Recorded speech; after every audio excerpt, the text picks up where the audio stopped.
Certo, vamos direto ao ponto.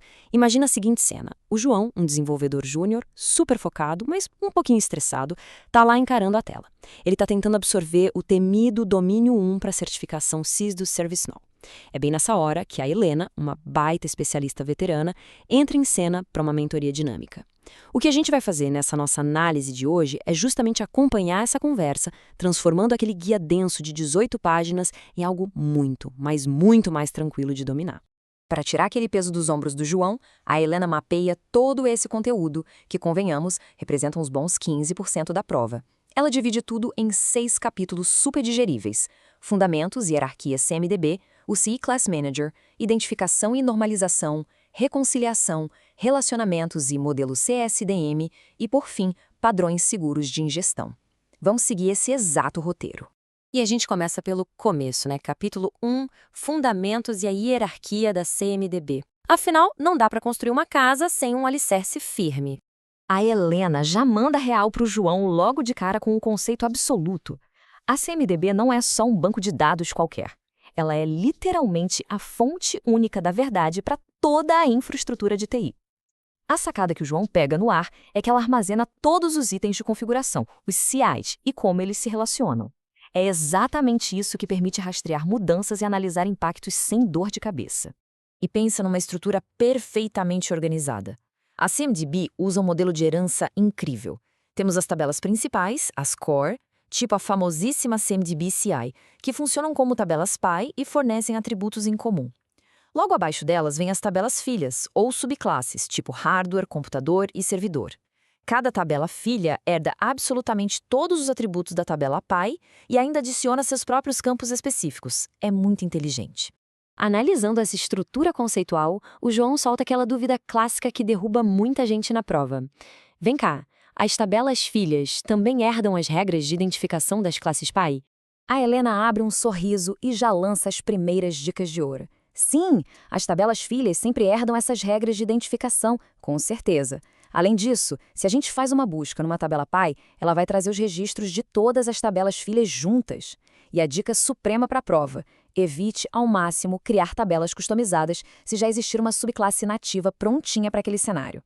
Bom, pulando para o capítulo 2, o foco agora é a ferramenta que deixa a gente visualizar e gerenciar toda essa estrutura gigantesca, o CI Class Manager. O João estava dando uma travada nos tipos de classes dentro do gerenciador. Então, a Helena simplifica: classes abstratas versus não abstratas. As abstratas, tipo a de hardware, são só para organizar a estrutura, tá?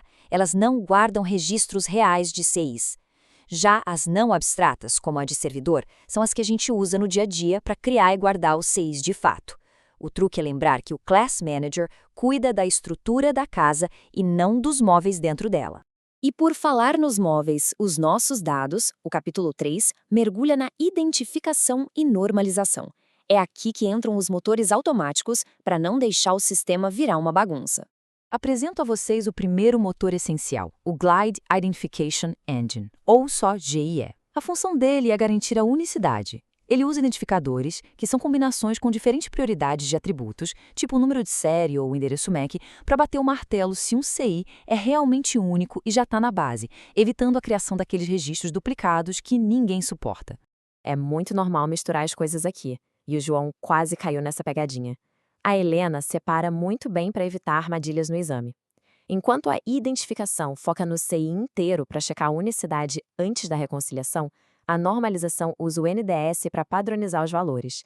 Sabe quando um sistema manda Win 10 e o NDS vai lá e transforma num bonitinho Microsoft Windows 10? Pois é. Identificação é para o CI em si, normalização é para o valor daquele atributo. Com os dados devidamente limpos, a gente aterrissa no capítulo 4, reconciliação e precedência. Mas e aí? O que acontece quando rola um conflito de informações? A Helena descreve o Identification and Reconciliation Engine, o famigerado ERI, de um jeito sensacional. Ele é tipo o segurança casca-grossa da balada da CMDB. É um mecanismo central que garante a consistência total. Ele controla quem entra, quem atualiza o quê e mantém tudo íntegro quando um monte de fontes de dados tenta mexer no ambiente ao mesmo tempo. Para deixar isso bem concreto, vamos ver a linha de montagem técnica do IR. Primeiro, os dados chegam via conectores ou import sets. Segundo, entram no motor do IR. Terceiro, os identificadores são avaliados na ordem de prioridade. Deu match, o ICAI atualizado. Não deu, é criado. Quarto, rola a reconciliação para checar quem tem permissão.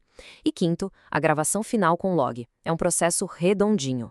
Com essa linha de montagem na cabeça, o João pensa num baita problema do mundo real. Imagina que discovery automático e um usuário ali, manualmente, tentam atualizar exatamente o mesmo campo de CPU, no exato mesmo milissegundo. E agora? A Helena mostra a tabela de precedência de dados e a resposta fica óbvia.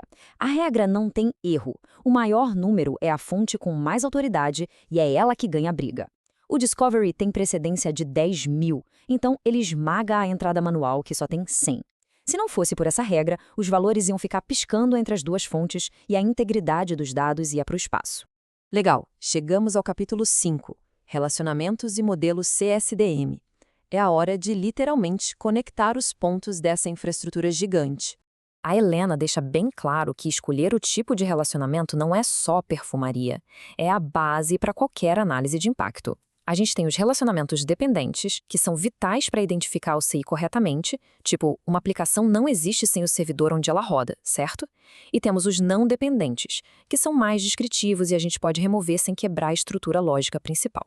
Para a prova, é obrigatório saber os pares mais comuns. Estamos falando de runs on, depends on e contains.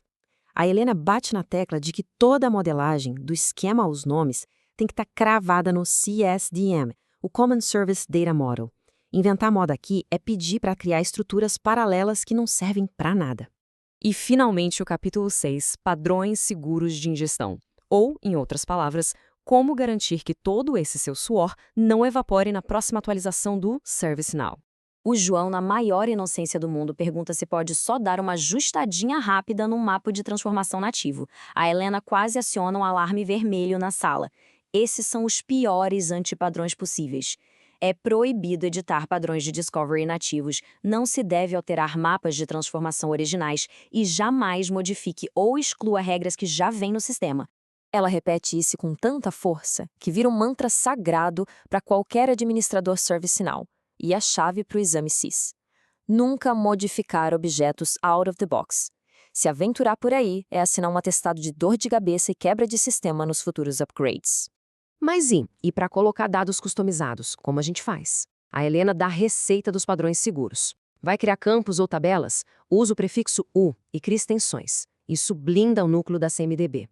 Precisa de fontes de dados ou mapas de transformação? Cria os seus próprios.